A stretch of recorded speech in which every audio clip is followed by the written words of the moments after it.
영혼을 성장시키는 책 소개방 영성 책방입니다. 오늘은 폴 밀러의 우리 교회는 기도합니다. 우리 교회는 기도합니다. 마지막 제4편입니다. 4부 어떻게 함께 기도하는가? 어떻게 함께 기도하는가? 낮은 곳에서부터 천천히 하면 된다. 누가복음에 등장하는 안나처럼 기도하는 것이다. 낮은 자리에 있던 안나는 과부요 또 84세의 고령이었지만 성전을 떠나지 않고 주야로 기도하고 금식함으로 예수님의 탄생을 목격한 것이다. 천국의 위대한 움직임은 모두 낮은 곳에서부터 천천히 그리고 늘 기도하는 자리의 모습을 드러내는 감춰진 기도자에게서부터 시작된다. 그들은 쉬지 않고 기도한다. 그것을 보고 다른 기도자들이 서서히 함께 기도하게 되는 것이다. 오늘의 안나는 삶 전체가 기도로 가득 차 있는 기도의 사람이다.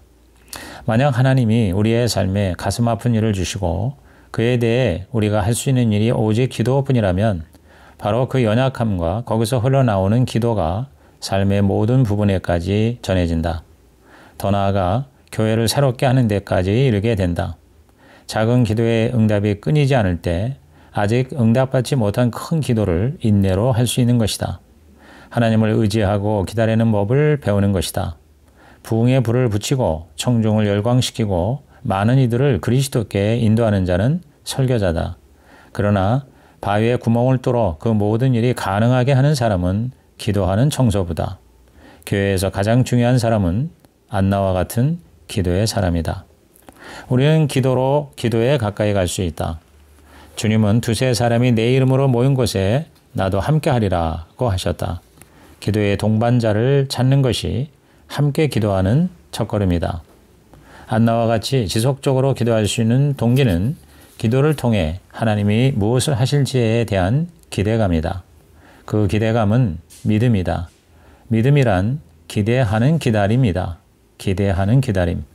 그런 기대감이 있었기에 바울과 실라는 감옥 안에서도 기도하고 찬송을 부를 수 있었다. 성령님은 지진을 일으켜서 그들을 자유케 하셨을 뿐만 아니라 간수와 간수의 가족까지 구원을 허락하셨다.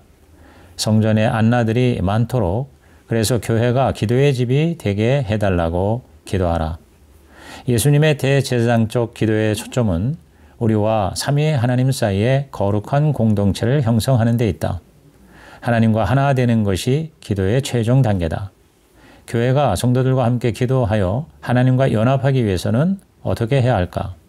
먼저 집중적인 기도 시간을 정해야 한다. 시간의 11조를 들여서 공적 기도와 사적 기도에 바치라. 11조는 나머지 90%를 사용하는 방식에 변화를 가져온다.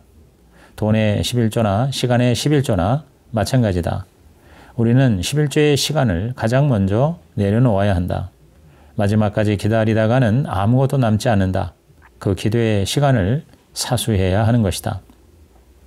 마음이 흐트러지지 않고 집중할 수 있는 일정한 시간을 반드시 때에 넣어야 한다. 예수님이 그러게 하셨다. 사도행전의 교회들은 자주 정기적으로 오직 기도만을 하기 위한 모임 시간을 가졌다. 교회는 기도에 헌신하는 예수님의 공동체다. 교회는 기도에 헌신하는 예수님의 공동체. 기도는 커튼을 치거나 벽에 페인트를 치는 것 이상의 무게를 견디는 일이다. 그럴 때 기도는 성령님의 파워 트레인이 될 수 있다. 우리는 무엇인가 생산해내야 한다는 부담감 때문에 기도를 뒷전으로 미루곤 한다. 기도에서도 기도 제목을 나누는데 20분 이상을 쓰고 실제 기도는 5분도 하지 않는다. 기도를 진지하게 받아들여야 한다. 기도 모임은 사랑과 믿음의 공간이 되어야 한다. 함께 기도함으로써 사랑의 문이 열리고 믿음의 힘이 모아진다. 기도에 빠지는 것은 믿음의 힘을 얻고 소망이 새로워지고 사랑이 깊어지는 기회를 놓치는 것이다. 누가복음의 예수님처럼 우리도 기도 가운데에서 바라보고 공감하고 행동할 수 있다. 그럴 때 놀라운 일이 일어나고 그 예상치 못한 성령님의 역사를 기쁨으로 맞이할 때 성령님이 모든 이의 믿음을 견고하게 하시는 것이다. 함께 기도할 때는 서로의 말에 귀를 기울여야 한다. 서로의 말에 귀를 기울이고 주제가 무엇인지 분별하고 다른 사람의 말에 적절히 반응하는 것이다. 우리가 원하는 것은 완벽한 기도 모임이 아니라 우리의 사랑이 완전해지는 것이다. 기도의 자리는 기도와 공동체와 사랑이 한데 엮여 있는 곳이다. 기도 모임은 주중의 작은 안식일과 같은 자리다. 그 자리의 중심이 성령 하나님이 되어야 한다. 마음을 준비하는 일이 기도회를 준비하는 일에 앞서야 한다. 기도 모임을 올바로 인도하려면 믿음이 자라나야 하는 일이 가장 중요하다. 믿음과 함께 사랑과 소망이 넘쳐야 한다. 믿음, 소망, 사랑에 대해 설교하는 게 아니라 그 자체가 되어야 한다. 함께 기도하는 교회가 되는 방법 중에 하나는 주일 오전 기도회를 회복하는 것이다. 성전에서의 공동 기도는 초대교회 예배의 중심이었다. 사실 초대교회 당시에는 기도 모임이라는 표현 자체가 없었다. 왜냐하면 교회가 바로 기도회였고 기도 없는 모임 자체가 없었기 때문이다. 초대교회는 설교가 있었지만 기도가 예배의 중심이었다. 기도 후에는 평강의 입맞춤과 성찬으로 예배를 마쳤다. 먼저 정신 즉 말씀과 설교가 앞서고 가슴 즉 기도와 경배가 뒤따르며 마지막으로 몸 즉 평강의 입맞춤과 성찬이 있었던 것이다. 현대 교회에서는 감정 즉 찬양을 자극해 준비 작업을 한 뒤 본격적으로 설교를 가장 중심에 놓음으로써 그 순서를 거꾸로 뒤집었다. 공동기도 시간을 중요하게 여긴 것은 초대 교부들이 설교보다는 기도에 훨씬 더 관심을 가졌다는 데에서 알 수가 있다. 초대교회에서는 공동기도를 통해 신성한 능력에 다다를 수 있다고 믿었다. 그들에게는 기도가 풍성하고 더 좋은 재물이었다. 오늘날 초대교회를 본받아 주일 예배에서 기도하는 시간을 늘린다면 기도 문화가 조성될 것이다. 지금 살아있는 성도들은 시대를 초월한 기도의 교제 안에서 떠나간 성도들과 하나가 될 수 있었다. 그것이 바로 예수님과 성령님이 현재 행하시는 기도의 사역과 맥을 같이 하는 기도 비전이다. 주일에 공동기도를 하기 위한 5가지 제안을 한다. 첫째, 성도를 해방하라. 성도를 해방하라. 10에서 15분 정도 오픈 마이크 시간을 가지고 성도를 위한 열린 기도 시간을 갖는 것이다. 세계 복음화와 평화와 정의를 위해 기도에 초점을 맞추라. 성도에게 자리를 열어주는 것은 성령님께 공간을 내어드리는 일이다. 예수님은 자주 사람들에게 자리를 내주셨다. 나는 특히 장애가 있는 성인과 함께 기도할 때 특별한 감동을 받는다. 그곳에는 아무런 가식이나 꾸밈이 없다. 그저 해방된 성도만 있을 뿐이다. 그런 자리는 언제나 내게 큰 복이 된다. 바울의 말처럼 그뿐 아니라 더 약하게 보이는 몸의 지체가 도리어 요긴하다. 둘째, 공적인 애통을 회복하라. 공적인 애통. 시편의 3분의 1은 공적인 애통이다. 초대교회에서는 이 같은 히브리인들의 애통이 보존되었다. 그들은 열정과 솔직함을 가지고 히브리 애통의 패턴을 따라 하나님과 긴장 관계를 형성했다. 오픈 마이크 시간에 부모들이 믿음을 떠난 장성한 자녀를 위해 애통할 수 있게 한다면 어떻겠는가? 헤어진 배우자들, 피곤에 지친 싱글맘들, 장애가 있는 자녀들을 위한 공적인 애통은 연약한 이들을 존귀하게 여길 뿐 아니라 그들의 고통을 공개적으로 인정함으로써 그 고통을 존엄히 하는 역할을 한다. 기독교를 살아있게 하는 시간이 되는 것이다. 셋째, 기도와 설교를 뒤바꾸라. 기도와 설교를 뒤바꾸라. 초대교회에서 경배와 기도는 설교를 위한 준비 단계가 아니었다. 그 자체가 예배의 절정이었다. 설교는 하나님에 관한 것이지만 찬양과 기도는 하나님께 드리는 것이기 때문이다. 믿음을 일으켜 세워 그 믿음을 표현하는 방향으로 나가는 것이다. 이렇게 할 때 예배 전체에 더 많은 참여를 이끌어낼 수 있다. 우리의 예배 순서 상당 부분이 기도라는 사실을 기억하라. 넷째, 참다운 목회 기도를 하라. 목회 기도. 성도들이 직면한 실제적인 문제를 놓고 기도하라는 것이다. 예를 들어 특정한 주일에는 경배와 죄의 고백으로 기도를 시작하는 것이다. 일반적인 회개가 아니라 비통한 죄에 대해 긴 시간을 할애해서 기도한다. 그리고 매주 다른 죄를 끄집어낸다. 그 후 교인들의 각종 필요를 위해서 기도해 나간다.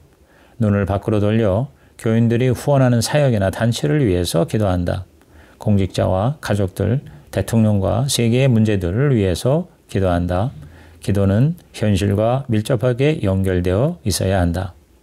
다섯째, 축복으로 마무리하라. 축복의 마무리. 민수기 6장 24절에서 26절의 말씀. 여호와는 네게 복을 주시고 너를 지키시기 원하노라는 아론의 축복 기도로 축복하라. 우리는 축복하고 또 축복받도록 만들어진 존재다. 목회자는 예배를 마칠 때 회중을 축복해야 한다. 교회 영적 지도자로서 성도에게 은혜가 내려지도록 기도하는 것이다. 이런 기도를 어디서부터 시작해야 할까? 기도에서부터 시작하라. 주일 아침에 어떤 변화를 일으키고자 하는지 기도 일지나 기도 카드에 적어놓고 매일 그것을 위해서 기도하라. 나는 무언가 새로운 일을 제안하기 전에 6개월에서 1년 정도 기도하기도 한다. 내 경험상 성도들은 성령님의 역사에 동참하여 그 일부가 되기를 열망하고 있다. 그러므로 우선 성숙한 성도 몇 명에게 자발적인 기도를 부탁하고 그 다음에는 점진적으로 이 기도를 모든 사람에게 열어가라. 기도를 너무 잘 하려고 하지 말라. 먼저 여러분의 골방으로 들어가 바울과 같은 기도를 드리고 그러한 기도가 삶이 되게 하라. 그 후에 대중 앞에 선다면 그러한 기도가 이미 여러분의 삶에서 작용하고 있을 것이다. 그것이 기도를 실제로 만드는 길이다. 과연 우리는 설교를 존중하는 만큼 기도를 존중하고 있는가? 기도는 본질적으로 문제를 다루는 일이다. 하나님 앞에 문제를 가져다 놓는 것이다. 하나님이 문제를 해결해 주시면 감사의 기도를, 문제를 해결해 주지 않으실 때는 애통의 기도를 드리는 것이다.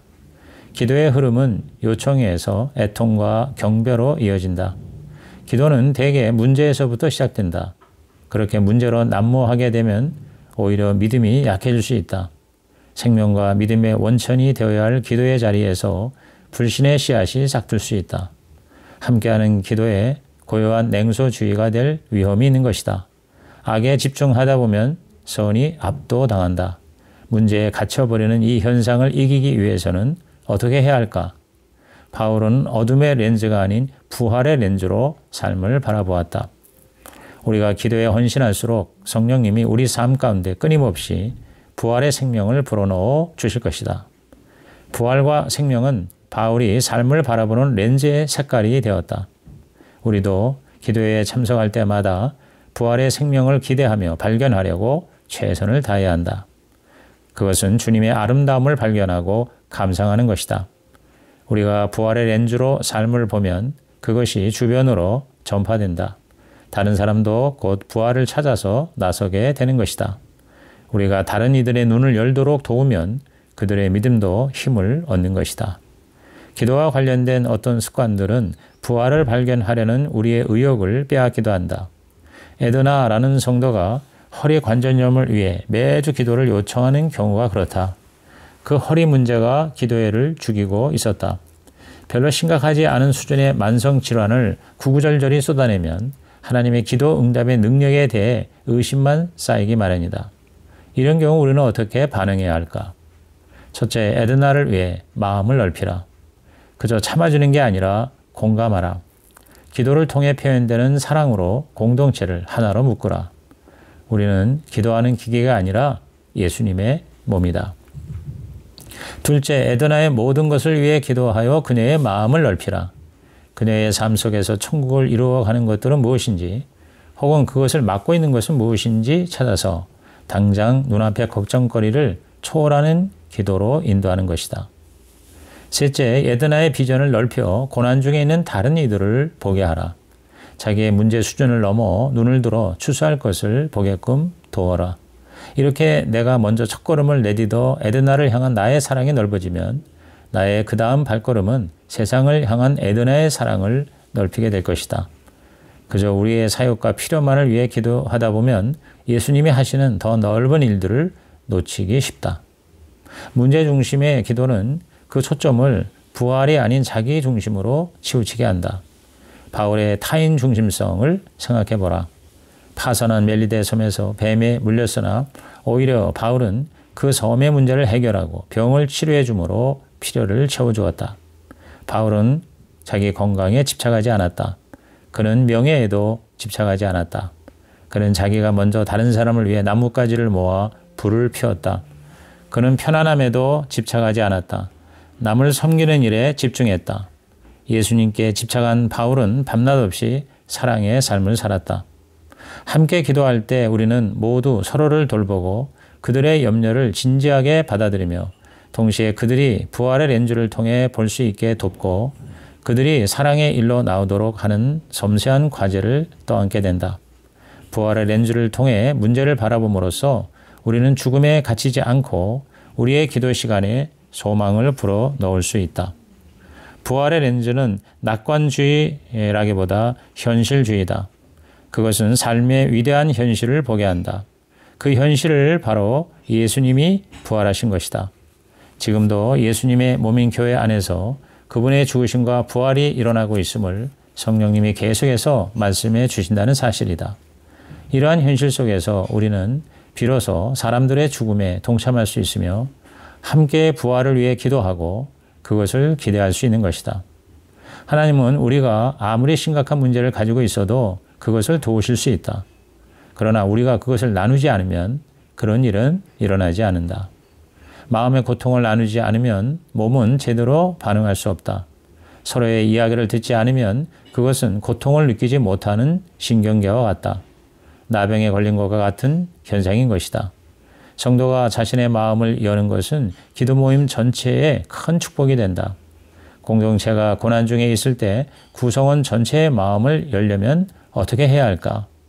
우리의 약함은 부활의 능력으로 가는 문을 열어준다. 우리의 약함은 성령님의 경이로운 일을 행하실 수 있는 자리를 마련해 드리는 것이다. 함께 애통할 수 있는 것 자체가 바로 기도의 열매다. 지도자는 공동체에서 일어나는 일을 지켜보고 공동체가 서로 그것을 관찰하도록 이끌어내야 한다. 어떤 식으로든 고난받는 이가 있다면 서로 관찰하고 관찰받는 일, 기도하고 또 기도를 받는 이 모든 일은 너무나도 커다란 기쁨이 될 것이다. 우리는 더 이상 혼자가 아니기 때문이다. 기도가 모든 것을 나눌 수 있는 자리가 되기 위해서는 예수님의 인격을 살펴야 한다. 예수님의 인격은 세 가지 측면이 있다. 즉 사람에 대한 관심으로서의 공감, 진리에 대한 관심으로서의 정직, 그리고 아버지에 대한 관심으로서의 의존 등이다. 이 같은 인격적 풍요로움은 경직된 기도에서 벗어나는 길을 발견한다. 진정한 인간적인 모습을 되찾는 것이다. 그런 세 가지 초점을 안쪽에 내 마음, 바깥쪽에 내 세상, 위쪽에 나의 하나님의 측면에서 살피라. 그것이 바로 기도 메뉴가 될 것이다. 사람에 대한 관심, 즉 공감에는 느낌, 즐거움으로 연결된다. 진리에 대한 관심, 즉 정직에는 회개, 애통으로 연결된다. 하나님의 뜻에 대한 관심, 즉 의존에는 열망, 그리고 관찰로 연결된다. 이런 기도 메뉴가 한마음으로 합해질 때 기도의 교향곡이 된다. 이와 같은 기도 메뉴는 기도 모임을 하기 전과 중간 그리고 그 후에 어느 때라도 적용될 수 있다. 그러면 이런 기도를 언제 어떻게 기도할 것인가? 5부 기도하는 교회는 어떤 모습인가? 기도하는 교회는 어떤 모습인가? 내가 아닌 우리의 함께하는 기도는 쉬지 않고 해야 한다. 쉬지 않고 기도하면 하나님을 의식하게 된다. 하나님과 꾸준히 대화할 때 예수님의 생명이 교회를 고동치게 한다. 바울은 로마서 12장 12절에서 기도에 항상 힘쓰라고 했다. 그것은 너희 모두가 다 함께 너희의 공동체 안에서 쉬지 말고 기도하라는 의미다. 자발적으로 쉬지 않고 드리는 기도는 마치 물된 동산처럼 예수님의 공동체에 자양분을 공급하는 것이다. 배우자와 함께 기도하는 일은 더 어려울 수 있다. 배우자와 함께 기도하는 것은 동질화가 중요하다. 동질화. 다시 말해 전적으로 배우자의 입장에 서는 것이다. 즉 성육신 인카네이션 하는 것이다. 자신의 의지를 완전히 내려놓는 것이다. 이런 기도를 위해서는 먼저 위하여 기도해야 한다. 기도를 위한 기도인 것이다. 부부와 함께 기도하면 배우자 덕분에 기도가 좋아진다. 자녀와 손주들에게 유익하다. 서로의 영혼을 돌보게 되고 부부 사이의 사랑을 지속해 나갈 수 있다. 기도는 지속적인 부부 사랑의 유일한 길이다. 부부와 친구와 부모와 함께하는 기도는 교회의 문화를 바꾼다. 예수님의 공동체가 하나님을 아는 예수님처럼 변해가는 것이다. 그것이 바로 기도하는 교회다. 함께 기도하는 교회가 되기 위해서 새롭게 관심을 가져야 할 것이 금식 기도다. 기도의 형식과 관련해서 거의 사라진 것 중에 하나가 바로 금식이다. 영적인 돌파구를 찾기 위한 금식은 성경 어느 곳에나 있다. 에스더, 느헤미야, 다니엘, 그리고 예수님 등이 대표적이다. 기도와 금식은 성령님이 새롭게 움직일 수 있는 기반을 마련한다. 금식은 우리의 가장 기본적인 욕구인 식욕을 억제함으로써 우리와 하늘 사이에 놓인 가림막을 얇게 만든다. 그 결과 영적인 세계를 더 잘 알게 된다. 금식은 음식에 대한 욕구를 죽이고 기도는 시간에 대한 욕구를 죽인다. 음식에 대한 욕구, 시간에 대한 욕구. 금식은 우리의 육체적인 욕망을 죽이고 기도는 정신적인 욕망을 죽인다. 금식의 효과가 있는 이유는 그로써 우리가 그리스도의 죽음에 동참하기 때문이다. 가장 기본적인 필요를 죽임으로써 바울이 말한 그리스도의 고난에 참여하는 것이다. 인위적으로 우리의 자아를 죽음으로 몰아넣는 것이다. 우리가 육체에 꼭 필요한 무언가를 일시적으로 죽이면 성령님이 그 자리를 채우신다. 그래서 금식을 하면 놀라움, 새로운 능력, 새로운 지혜 등 성령님이 역사하시는 다양한 증거들이 나타나는 것이다. 금식은 욕망을 절제함으로 어그러진 질서를 되살린다. 하나님의 능력은 우리의 약한 데서 온전해지는 것이다. 교회가 제2곡선에서 소홀히 하는 한 가지는 회개를 통한 죽음이다. 회개를 통한 죽음. 공동의 회개와 그리스도와의 죽음은 서로 연관되어 있다. 기도와 금식은 회개와 함께 갈 때 의미가 있다. 금식을 통해 마음속에서 원하는 것을 들여다봄으로써 우리는 겸손해지고 미약해진다. 금식할 때는 무엇보다 예수님의 죽음과 부활 안으로 이끌려갈 것을 기대하라. 이교적인 사상과는 달리 금식은 능력을 얻어내거나 하나님을 우리 뜻대로 움직이게 하는 수단이 아니다. 금식과 기도의 날을 선포하는 것은 모든 이의 일상을 더 넓은 세상과 연결하는 가장 효과적인 방법 중에 하나다. 이제 이 책의 결론이다. 이사야는 기도의 본질을 이렇게 정리했다. 주 외에는 자기를 앙망하는 자를 위하여 이런 일을 행한 신을 예부터 귀로 들은 자도 없고 눈으로 본 자도 없었나이다. 이사야 64장 4절. 우리 시대의 많은 이들이 공동체로 모여 기도하는 전통을 잃어버렸다. 그래서 지금까지 왜 기도하는지, 교회는 무엇인지, 성령님은 어떻게 일하시는지, 그리고 우리는 어떻게 함께 기도해야 하는지에 대해서 살핀 것이다. 그러나 이 모든 내용에도 불구하고 우리는 기도가 어린아이처럼 아버지께 도움을 구하는 것이라는 단순성을 잊지 말아야 한다. 로마 시대 후기 이집트 한 수도원 원장이 이렇게 선포했다. 즐거운 축제를 열고 기쁨에 젖을 때 예수님께 부르짖으라. 불안과 고통에 휩싸일 때 예수님께 부르짖으라. 어린 소년 소녀들이 웃을 때 그 아이들이 예수님께 부르짖게 하라. 그리고 야만인을 피해 달아날 때 예수님께 부르짖으라. 나일강으로 내려가는 이들도 예수님께 부르짖으라. 부패한 재판으로 인해 불의를 당한 이들도 예수님의 이름을 부르짖으라. 자, 이제 모두 뒤로 물러 있으라. 교회가 기도할 테니. 이상으로 폴 밀러가 쓴 우리 교회는 기도합니다. 우리 교회는 기도합니다. 내용 리뷰를 모두 마칩니다.